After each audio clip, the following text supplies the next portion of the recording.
Hello everybody, it's me Linh here, and today I'm going to talk about how to make learning as addictive as social media. And mostly in this video, I would be talking about a really popular app to learn languages. No, it's not just languages, but it is mostly used to learn languages. Do you know which app that is? Yes, it's Duolingo. This is a very popular app and it is used throughout the world. So I think that to know how it is that popular, it would be really important to try to use those methods into our daily learning. 1. What problem in global education does Luis von Ahn identify at the beginning of the talk, and why does he believe it needs to be solved? The problem that Luis von Ahn identified at the beginning of the talk is that in some places or countries that are not fully developed, they're really poor countries, and in those places, most people wouldn't get a good education because they don't have money, and only the rich people could get the education. When rich people get education, they could learn things and learn math, learn physics, and then they would be a physician, and then they would be more and more rich. But the poor people, some don't even know how to read or do math, and that's the reason that they will mostly stay poor. And that is the problem in global education right now. 2. Why did he choose language learning as the starting point instead of subjects like math or science?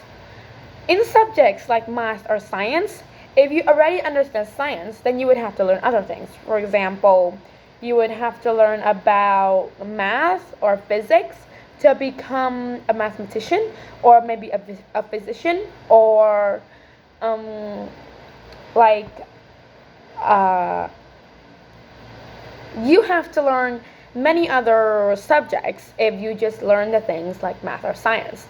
But when you choose language learning, then just by knowing a language, you could do many things, like become a waiter, or maybe try talking to people or marketing. And there are so many things that you could do with just a language. And that's the reason he chose language learning as the starting point instead of math or science or physics. What challenge did he face when trying to make an educational app compete with social media platforms like Instagram or TikTok? Most people, even when a person wants to learn a language, then sometimes they're just like motivated to watch things on TikTok or Facebook, or maybe try surfing the web and just do the things that they actually enjoy. And by trying to make an educational app like Duolingo, he faced a lot of challenges because users wouldn't use them long, or maybe they won't use them effectively because there are things like Instagram or TikTok like not letting them and standing in their way. And how does Duolingo borrow psychological techniques from social media and games to keep users engaged? Duolingo used a technique from social media is that they used the streak thing. On TikTok, there is a thing called a streak, and that is when you and your friend just chat to each other every day on a daily basis. And then that would help form a streak. It's like just a kind of a fire that is kept day through day just by chatting to each other. And Duolingo used that technique. Right now, there is a streak in Duolingo. Each day, you will have to learn one lesson to actually get a streak. And then when you actually have a streak, like for example, a 4-day streak, a 1-week streak, then you would just try to learn it every day to keep on like lengthening that streak.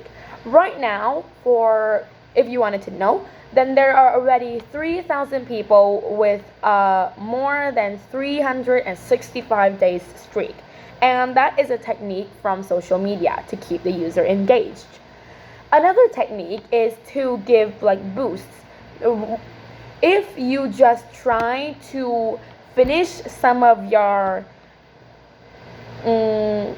quest like each day, then you will get a boost. For example, you would get double experience, or maybe you could get some diamonds, and that is another way to pull the users into trying to learn that language every day. Why is making lessons short, simple, and mobile friendly important for keeping users coming back regularly?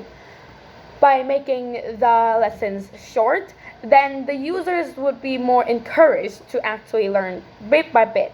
With making a lesson long, like 1 hour, it would be too long, and then some would not want to learn anymore. And by making it mobile friendly, it would be open to any person, like anywhere in the world. Because right now, nearly everyone has a mobile phone. It's just if they know about Duolingo or not to actually try it. But because Duolingo is really mobile friendly, it doesn't use that much of our data, or maybe it's just really easy to use, then I think that is a very important technique for keeping users from coming back, to get users to come back. What is the role of freemium model in attracting and retaining a large number of users worldwide? Right now, Duolingo is free. But because it is free, then there are some things like the number of energy that you can use to learn your that you could use to learn your lessons, they're just limited. And then there would be many ads between some of your lessons. And in those ads, they would actually advertise about a better model, which is named Super Duolingo. In that model, then you could learn with unlimited energy and no ads. Well, if someone has learned Duolingo, then right now you could be listening to this in like a very like a daily basis. Here, you could be familiar with this one. Hey, I'm just running because I don't want to clean my room. But you know what you shouldn't hide from? Super Duolingo. You learn faster with unlimited energy and no ads. That is actually an advertise from Duolingo, because right now I am actually learning it.